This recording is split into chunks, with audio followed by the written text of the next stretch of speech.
عمران خان صاحب کا ہسپتال کا وزٹ ہوا ہے ایک اور عمران خان صاحب کے ہسپتال کا وزٹ اور اس میں چوتھی دفعہ ان کو وہ انجیکشن لگایا گیا ہے.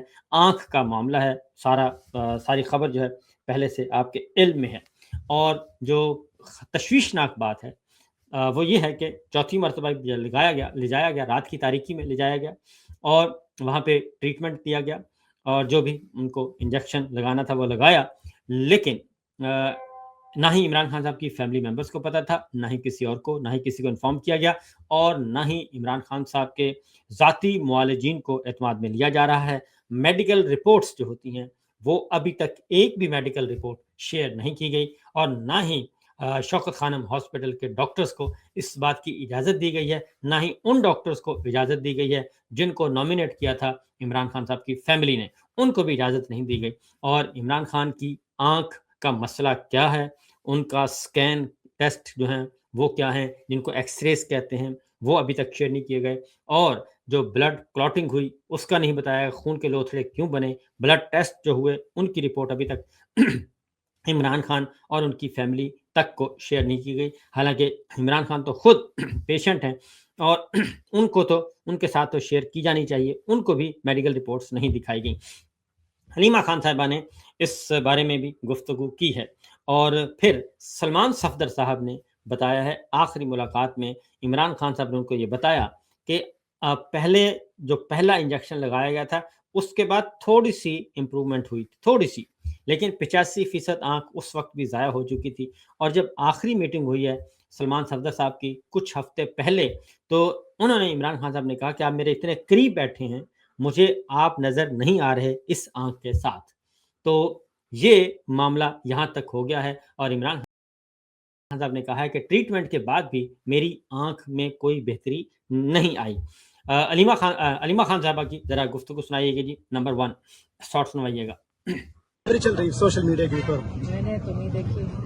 کل محمود خان اچکزئی وزیر اعلیٰ سہیل افریدی کے درمیان اہم ملاقات ہوئی ہے. پچھلے کچھ ہفتوں سے خبریں گردش کر رہی تھی کہ تحریک تحفظ آئین پاکستان اور پاکستان تحریک انصاف کے درمیان کچھ دراڑیں آ چکی ہیں, تو اس حوالے سے آپ کیا کہیں گے اور اس ملاقات کو کس آپ دیکھتی ہیں خان صاحب کی رہائی کے؟ میرا تو خیال ہے روٹین میں ریگولرلی ملاقات ہونی چاہیے سب کی. اس میں کون سی بڑی بات ہے کہ یہ ایک ملاقات ہوئی ہے, روٹین میں ہونی چاہیے کیونکہ وہ پی ٹی آئی وہ ان کی جو کولیشن ہے اس کا حصہ ہے.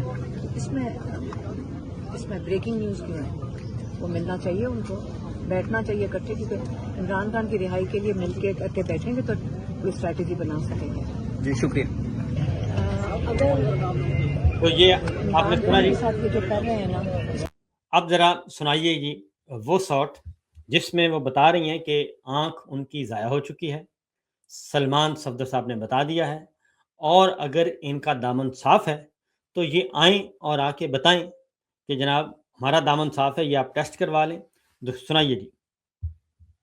ڈیمانڈ کرتے ہیں اور ہم ان سے کوئی چیز ڈیمانڈ نہیں کر رہے حکومت سے کہ عمران خان کو شفا انٹرنیشنل میں فیملی کی موجودگی میں اور ماہرین کی موجودگی میں اور ان کے ڈاکٹرز کی موجودگی میں, یہ ایک ہمارا صرف ڈیمانڈ ہے. 2.5 مہینے ہو گئے اس بات کو, ایک ہی ڈیمانڈ کر رہے ہیں. ہم کیوں کرنا چاہتے ہیں؟ اگر ان کے کوئی چھپانے کے لیے نہیں ہے, اگر یہ گلٹی نہیں ہے, انہوں نے عمران خان کو کچھ دیا تو نہیں ہے. اگر میں ان کی جگہ ہوتی تو میں کہتی کہ چلیں ابھی ٹیسٹ کرا کے دیکھ لیں, ہم نے کوئی پوائزن یا کوئی ایسی چیز ایلیمنٹ ان کو نہیں دیا جس کی وجہ سے یہ کلاٹ فارم ہوا ہے. ہمیں ماہرین نے یہی کہا ہے کہ کچھ دیا جا سکتا ہے کھانے کے اندر جس کی وجہ سے کلاٹنگ ہو سکتی ہے. اگر ایک آنکھ میں ہوئی ہے تو دوسری آنکھ میں بھی ہو سکتی ہے. یہ عمران خان کے ساتھ یہ جان کے اگر کر رہے ہیں, یہ بھول جائیں کہ یہ بچ کے نکل سکتے ہیں اس بات سے کہ جو آپ نے عمران خان کے ساتھ آلریڈی کر دیا ہے. آپ نے ان کی ایک آنکھ 85% جو ضائع کی ہے. عمران خان نے سلمان صفدر کو کہا ہے کہ میری جو پہلے ٹیکے کے بعد تھوڑی امپرومنٹ ہوئی ہے اس کے بعد نہیں ہوئی. سلمان صفدر تم بیٹھے ہوئے نظر نہیں آ رہے ہو. اس سے زیادہ اور کون سی زبان سمجھ آتی ہے؟ آپ اور مجھے نہیں, ہمیں نہیں پتہ. اگر ہماری آنکھ کو ہم بھاگے جائیں گے ڈاکٹر کے پاس اور ہر قسم کا علاج کروائیں گے. تو یہ آپ نے سن لیا علیمہ خان صاحبہ کا, یہ ہے ان کی فیملی کا دکھ اور درد کہ یہ عمران خان صاحب کی حالت ہے, لیکن اس کے باوجود کوئی جو ہے وہ ایکٹیویٹی نظر نہیں آ رہی، اور حکومت جو ہے وہ انتہائی بے حس ہے، اور حکومت اور حکمران اور حکمرانوں کے سہولت کار جن کے قبضے میں یہ تمام کے تمام سیاسی رہنما اور سیاسی قیدی موجود ہیں۔ اس کے بعد پارٹی کے حوالے سے تیسرا شاٹ سنوائیے گا جی علیمہ خان صاحبہ کا۔ جو صحت تھی وہ کمزور ہو گئے تھے اور دانتوں میں ان کی تکلیف تھی اور کافی زیادہ آنکھوں میں بھی تکلیف تھی۔ نہیں، جو ہمیں بتایا گیا تھا کہ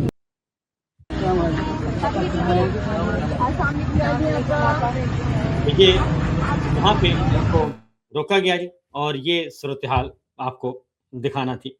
اب جناب اگلی خبر ہے، اور وہ یہ ہے کہ پارٹی کیا کر رہی ہے، اور اس سلسلے میں آپ کو الگ سے بھی ایک پروگرام کریں گے، کیونکہ ورکرز جو ہیں وہ اس وقت ایکٹیو ہیں، اور ورکرز اپنی تیاری کر رہے ہیں۔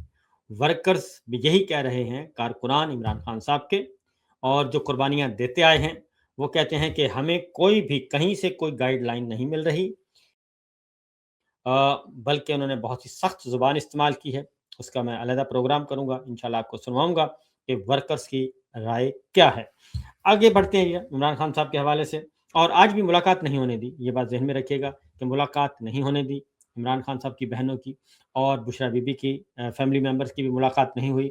اور اب سے کچھ دیر پہلے جو ہمارے پاس خبر آئی ہے وہ ہے کہ دھرنا ختم کر دیا گیا ہے، اور علیمہ خان صاحبہ، ڈاکٹر عظمیٰ نورین نیازی صاحبہ اور باقی جو فیملی ممبرز آئے تھے، کارکنان تھے، وہ اپنے اپنے گھروں کو اس وقت روانہ ہو رہے ہیں جب میں آپ سے مخاطب ہوں۔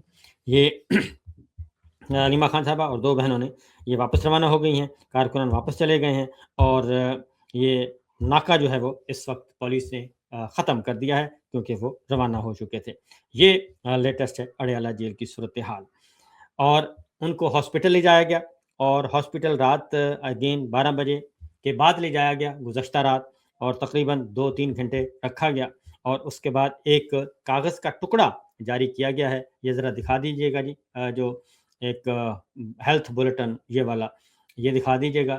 یہ ایک کاغذ کا ٹکڑا جاری کر دیا گیا ہے، اور اس میں کوئی خاص بات جو ہے وہ نہیں بتائی۔ ایک پریس بریف ہے، اور کس کی طرف سے جاری کیا گیا، کس نے جاری کیا، کوئی دستخط نہیں، کوئی اس کی رسپانسبلٹی نہیں، صرف لکھا ہوا ہے پمز ایڈمنسٹریشن، اور اس میں کوئی نئی بات نہیں، اور یہ میڈیکل رپورٹ نہیں ہے، یہ ہیلتھ بلیٹن نہیں ہے۔ صرف یہ بتایا ہے کہ عمران احمد خان نیازی صاحب، جہاں وہ 74 سال عمر ہے، سن آف یہ ہے، 28 اپریل کو ان کو پمز ہاسپٹل میں لے جایا گیا، ان کا ٹریٹمنٹ کیا گیا، اور ان کی جو حالت ہے وہ اسٹیبل تھی، اور اس کے بعد ان کو واپس ہاسپٹل پہنچا دیا گیا، جیل پہنچا دیا گیا۔ یہ ایک لکھا ہے، اس کے علاوہ اس میں کچھ نہیں ہے۔ پہلے تو جو ایگزیکٹو ڈائریکٹر ہیں پمز کے، وہ آئے تھے، انہوں نے لکھا ہوا بیان پڑھ کر سنایا تھا جب فرسٹ ٹائم یہ ہوا تھا معاملہ، تو اس کے بعد تو یہ ایک کاغذ کا ٹکڑا جاری کیا جاتا ہے، اس کے علاوہ اور کچھ نہیں ہوتا، تاکہ کل کو اگر کورٹ میں جائے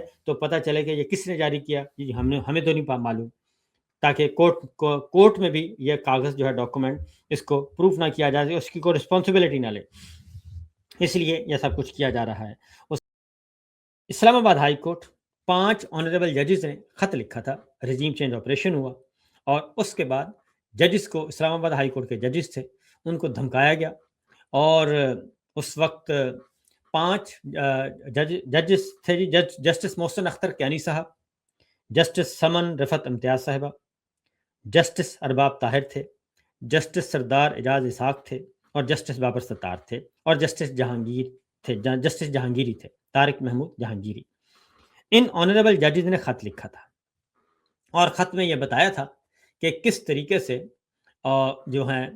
جو سیکٹر کمانڈر ہیں بریگیڈیئر فہیم اور سیکٹر کمانڈر کوئٹہ، ان کا نام لیا تھا، ISI کے تھے اس وقت، تو انہوں نے کس طریقے سے یہ ان کو ڈراتے ہیں، دھمکاتے ہیں، اور اثر انداز ہو رہے ہیں، اور پھر یہ کہ کام نہیں کیا تو کچھ آنریبل ججز کے عزیز و اقارب کو، والدین کو، برادر اللہ کو، والد کو بھی مبینہ طور پر اٹھایا گیا، اور پھر بلیک میل کیا گیا، اور پھر یہ کہ جج صاحبان کے بیڈ رومز تک کے اندر جو ہے لگے ہوئے خفیہ کیمرے پکڑے گئے ہیں۔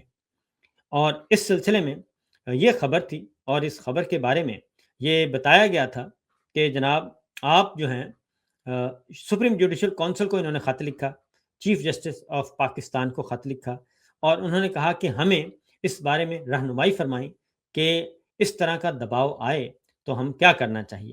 اور پھر ان آنریبل ججز نے پھر کیا کیا. ان آنریبل ججز نے پھر خط بھی لکھا اور بتایا بھی, اور انہوں نے کہا کہ ہم نے اس وقت کے چیف جسٹس عامر فاروق صاحب کو بھی بتایا. عامر فاروق صاحب نے بتایا کہ میری فیصل نصیر سے بات ہو گئی ہے, میجر جنرل فیصل نصیر جو ڈی جی سی ہیں ان کے ساتھ میری بات ہو گئی ہے, اور اب وہ آپ کو ایسا نہیں کریں گے. لیکن چیف جسٹس عمر عطا بندیال صاحب وہ آئے, چلے گئے. اس کے بعد جسٹس قاضی فائز عیسیٰ آئے اور وہ بھی چلے گئے. پھر جسٹس جاہیہ آفریدی آئے اور وہ بھی ابھی تک موجود ہیں, لیکن ان کے اس معاملے کو ابھی تک ایڈریس نہیں کیا گیا, بلکہ جسٹس طارق محمود جہانگیری صاحب کو ایک انتقام کا نشانہ ایسے بنایا گیا کہ ان کی ڈگری کو ہی جعلی قرار دلوا دیا گیا اور ان کو نوکری سے فارغ کر دیا گیا. اور اس کے بعد اگلا جو مسئلہ ہوا, جسٹس ارباب طاہر صاحب اس میں شامل تھے. آپ کو نام جسٹس ارباب طاہر صاحب جو ہیں وہ انہوں نے اپنے تعلقات ملٹری اسٹیبلشمنٹ کے ساتھ اور حکومت کے ساتھ ٹھیک کر لیے, اور وہ ان سے الگ ہو گئے. اور اس کے بعد رہ گئے 5 آنریبل ججز. جسٹس طارق محمود جہانگیری صاحب کو انہوں نے فارغ کر دیا, اور اب آج کیا کیا ہے, آج انہوں نے ان آنریبل ججز کے تبادلے کر دیے ہیں. جسٹس محسن اختر کیانی صاحب نے چیف جسٹس بننا تھا سپریم کورٹ کا, اور ہائی کورٹ کا چیف جسٹس بننا تھا. ان کو پہلے اس لسٹ سے نکالا گیا اور ان کی جگہ پہ جسٹس ڈوگر کو لاہور ہائی کورٹ سے لا کے ادھر انڈکٹ کیا گیا. 16 نمبر سے لا کے ان کو سینیورٹی دی گئی اور چیف جسٹس بنا دیا گیا 26ویں 27ویں غیرانی ترمیم کے ذریعے, جو کہ الیکشن چور پارلیمان نے کی ہے. تو آج ایک اور کام کیا گیا, اور آج مزید اس انتقامی آگ کو بڑھایا گیا اور ان کو سبق سکھانے کی بات کی گئی. اور آج پھر جسٹس محسن اختر کیانی صاحب کا بھی اسلام آباد ہائی کورٹ سے تبادلہ کر دیا. جسٹس سمن رفعت امتیاز صاحبہ کا بھی اسلام آباد ہائی کورٹ سے تبادلہ کر دیا گیا, اور جسٹس بابر ستار صاحب کا بھی اسلام آباد ہائی کورٹ سے تبادلہ کر دیا گیا. اس طریقے سے جسٹس ارباب طاہر کا جو تبادلے کی سفارش تھی وہ ڈکلائن کر دی گئی. جسٹس خالد سومرو کی ڈکلائن کر دی گئی. تو 2 خادم سومرو کی, تو 2 جج صاحبان ارباب طاہر صاحب چونکہ مشرف باہ ملٹری اسٹیبلشمنٹ ہو گئے تھے, اور اس لیے وہ تو بیعت کر لی انہوں نے, وہ تو بچ گئے. باقی تمام کے تمام ججز کو جو ہے وہ ان کو انتقام کا نشانہ بنایا جا رہا ہے. اور اس میں 5 ججوں کو مختلف ہائی کورٹ میں بھیجنے کا, اس میں جو میں نے آپ کو بتا دیا جسٹس سمن رفعت امتیاز کا تبادلہ بھی, اور سارے اس میں ووٹ اس میں بے شمار ہیں. جسٹس سمن رفعت کو بھیجا گیا ہے سندھ, اور جسٹس بابر ستار کو بھیجا گیا ہے پشاور. جسٹس محسن اختر کیانی کو بھیجا گیا ہے لاہور ہائی کورٹ میں. اور اس میں جو ممبر تھے جوڈیشل کمیشن کے, اس میں بیرسٹر گوہر علی خان بھی موجود تھے, بیرسٹر علی ظفر تھے, اور یہ کثرت رائے سے ووٹ دیے ہیں اور سب سے متفق کا فیصلہ نہیں کیا, کیونکہ اس میں حکومت کے جو ووٹ ہیں وہ بہت زیادہ ہوتے ہیں, اور حکومتی ووٹوں سے ہی, اور حکومتی ووٹ بھی انتظامی حکومت, لا منسٹر اس میں شامل ہے, پاکستان بار کونسل کا نمائندہ بھی اس میں شامل ہے, سپریم کورٹ بار چونکہ وہ بھی سرکاری اس وقت سرکار سے جڑے ہوئے لوگ ہیں, وہ ان کا نمائندہ بھی موجود ہے, اور چیف جسٹس صاحب خود بھی ہوتے ہیں. تو لہٰذا اس دوران جسٹس بابر ستار صاحب نے خط بھی لکھا کہ ان کا موقف سنا جائے, لیکن ان کے خط کو بھی درخور اتنا نہیں سمجھا اور ان کا بھی جواب نہیں دیا گیا. تو اس طریقے سے بیسیکلی ہوا یہ ہے کہ اسلام آباد ہائی کورٹ کو آج ماشاءاللہ سے انہوں نے فتح کر لیا ہے. ایران امریکہ مذاکرات تو فتح نہیں ہو سکے, اور ثالثی میں تو یہ فتح یاب نہیں ہو سکے, لیکن انہوں نے اپنے ہی آنریبل ججز کو آج مختلف عدالتوں میں, مختلف جگہ شہروں میں تبادلہ کر کے ان کو آپ نے آج فتح کر لیا. اسلام آباد ہائی کورٹ اب ان کی مٹھی میں بند ہو چکی ہے, اور اب وہاں پہ جو بھی جائیں گے تو وہ سرکار کے ہم خیال جو ہیں وہ آنریبل ججز ملیں گے. تو یہ صورتحال اس وقت چل رہی ہے. تو پاکستان توڑا تھا جنرل یاہیہ نے, اور پاکستان کی عدلیہ کو جو توڑا ہے اور مسمار کیا ہے وہ کیا ہے جناب جسٹس یاہیہ نے. تو دیکھتے ہیں کہ ذاتی اقتدار, اختیار اور عہدے کے لیے کس طریقے سے پاکستان کے اداروں کو, پاکستان کے آئین کو یہ کیسے برباد کرتے ہیں. اور پہلے ہی عدلیہ کا جو نمبر ہے وہ مہا نیچے ہے اور اس میں کوئی پرسان حال نہیں ہے اور ہر جگہ پہ، لیکن پھر بھی ہمارے حکمران جو ہیں وہ باز نہیں آ رہے. تو آج سپریم کورٹ میں، اسلام آباد ہائی کورٹ میں فوجی آپریشن کیا گیا اور اس فوجی آپریشن کا نتیجہ یہ لکھا جی.